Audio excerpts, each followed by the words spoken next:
Is this in real time? Yeah, this is a time lapse. So I tried pointing at ordinary clouds, got no result whatsoever. And this, you see that clear as day? Yes. You got the chemtrail, this chemtrail part here is still there, the bit that's younger. It looks to me, because I've plumbed in my heating system some time ago, as if they are copper pipes. That's correct. So round one to you. These are copper pipes. Copper, having the makeup it does, is able to keep the orgone energy, which I'll move into in a second, Mm. and keep it inside till it volleys outwards.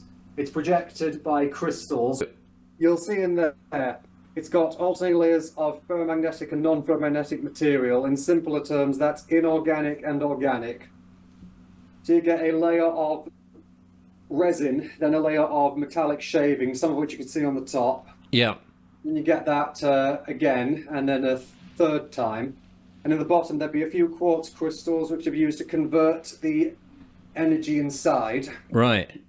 So what we get in the case of the cloudbuster is in the lowest core, you'd have energy that comes in similar to how the organometer works. So it's the same two-way mirror principle. Energy comes in a negative form.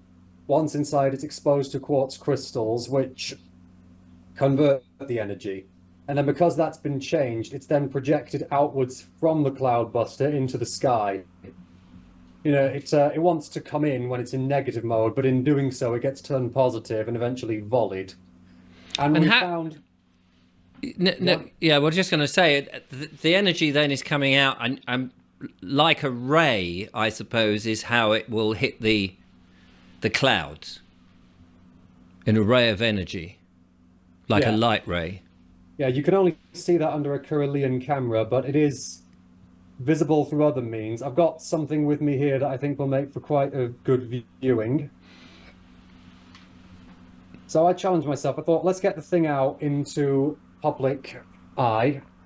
You can see it. All right, that's a bit grainy. I'll be putting this in public soon, but Is this in real time? yeah, this is a time lapse. So I tried pointing at ordinary clouds, got no result whatsoever.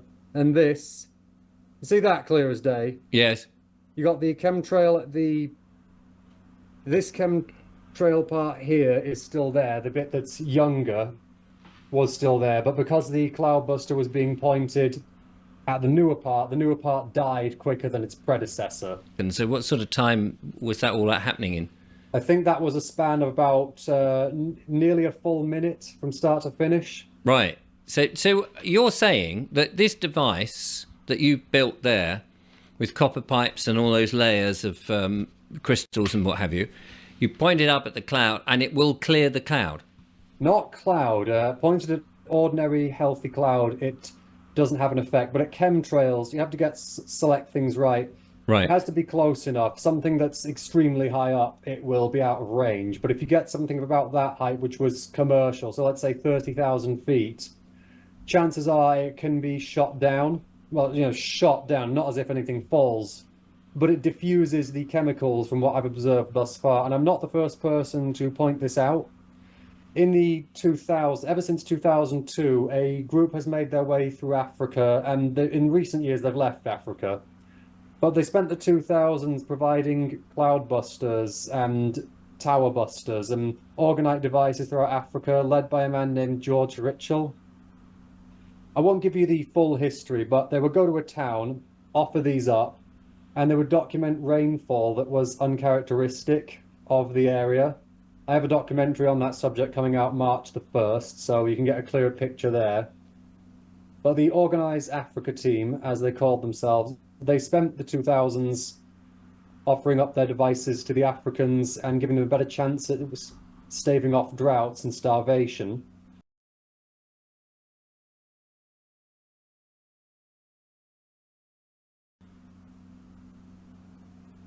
And in recent times, they've accepted my involvement, you know, converting what they did into film. On top of that, I had a different, you know, I got another excerpt here that can show a measurable effect. We took this device, an EMF reader, out to underneath an electrical pylon. The EMF pollution was well into the red zone up here. Right. but subject to a cloudbuster being involved, it dropped as low as the orange zone, and in the right spot, it dropped to the yellow zone, meaning 5. So we measured the difference there, and it does have a measurable impact on EMF pollution. Wow. So I mean, even if it's like Wi-Fi pollution and dirty electrics and all of that, would it make a difference to the and 5G and 4G and all of those EMFs? I've been meaning to take it out to a 5G tower I've spotted. We are free to say that here, right? Because I hear a lot about censorship. Yeah, no, so you can say point it at a 5G tower and see what happens. It's perfectly all right in my book. Whether it, I mean, if it damages the 5G, then they've got to prove that it damaged it, I suppose, haven't they? I've had this thing in here for almost a year. It never gives us any trouble with the electricity. No, but I just wondered if it was reducing the EMFs in and around you. By accounts so far, yeah, it would seem so.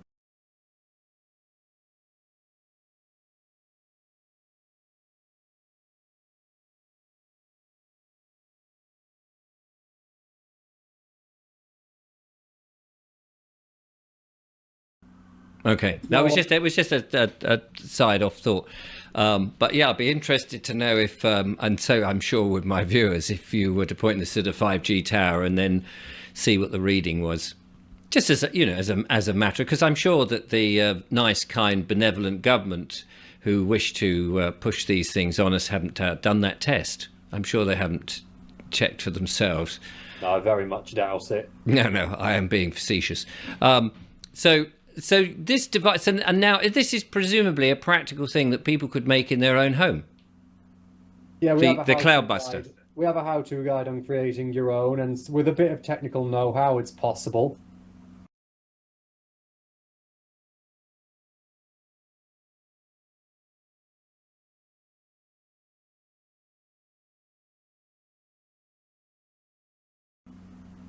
Right. I mean, the advantage then would be if people are armed with these things, we could get rid of these covered, blanketed skies, and they could carry on spraying them, and waste their money, and we could just disperse them.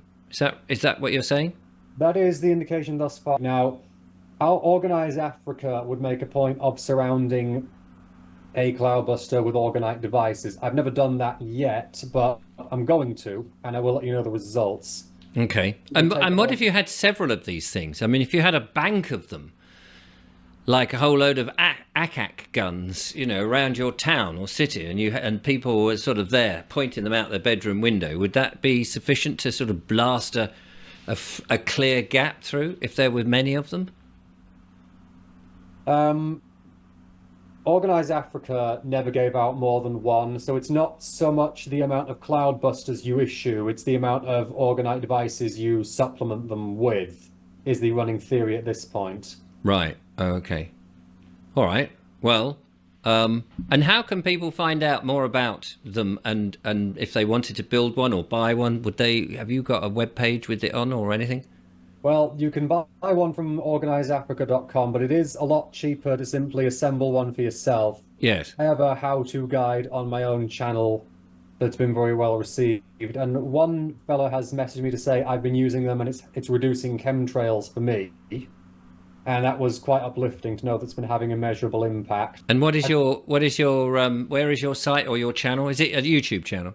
Yeah, it's the one that we talked about last time, Anomaly Research Labs. We chiefly research medicine, little-known medical practices, and occasionally things such as the Cloudbuster. I'm just going to quote something here. Yeah. Orgone energy, that is to say the stuff that the Cloudbuster harnesses, has a lot of overlaps with Anal Magnetism by Anton Mesmer, Zero Point Energy by Dr. Hal Puthoff, Psychotronics by Russian and Soviet scientists, torsion fields by Nikolai Kozriev, and especially alloptic energy by Thomas Galen Hieronymus. You study them and then look at the overlaps and the common threads with orgone-based devices. That's the best way to get a clear picture for it and the easiest way to predict it. And where would you station it? Inside or out? Presumably in a garden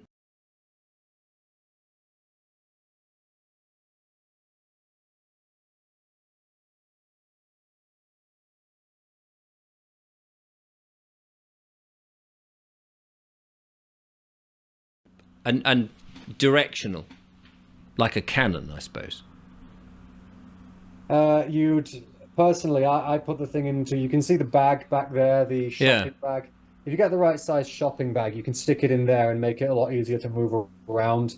And it is as simple as once assembled, point it at the sky and see what works and what doesn't. You know, we're dealing with a work in progress here, but we did get a great recording of one chemtrail literally fading into thin air, fully literal. And I'm excited to see where else we can take this. I was over the moon when that happened. I mean, the recording of that took place on Valentine's Day, so I spent it alone, but I wasn't sad at all because that's something to celebrate.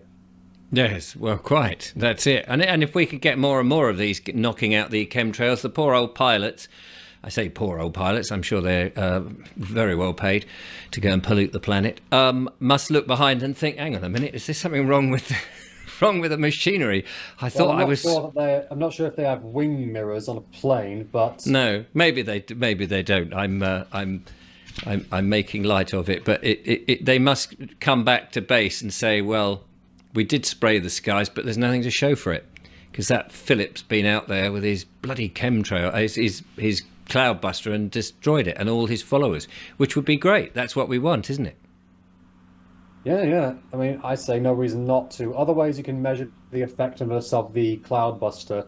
Think of it this way. The cloudbuster is essentially an extremely powerful version of the organometer. So anything this thing can do is indicative. Anything one can do is indicative of the other's use. Yes. Could you do it with a glass of water and stick that into the freezer and have a look at the crystal patterns, like Dr. Mocha, whatever his name was. Moto, I think. Yes, that's it, Dr. Moto. Yes. We did exactly that. Not with the cloudbuster, but we did with the orgon energy. With the organometer. And yeah, it did take on an odd shape. It curved and had some sort of flowery effect, as if something was diverging. I don't quite know how to describe it.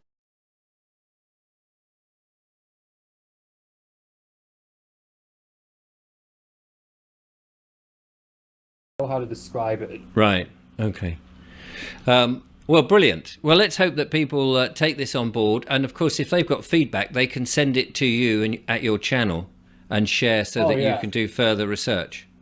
Well, if you do have any footage of that, please do find me on Discord and send that footage over, and I will put it into a montage to help make the point, preferably with a sort of surround to show the time of day. Nothing that could indicate where you were exactly, but just enough to give a bit of context. Yeah, brilliant. All right. Well, thank you very much for sharing that. That's much appreciated. I know that there is. I'm just trying to think of his name now. It's just gone out of my head. The Charles Dowding, the no-dig gardener. He has one of those set up in his garden permanently, making a blue sky above it, and he says it works, and that's good enough for me.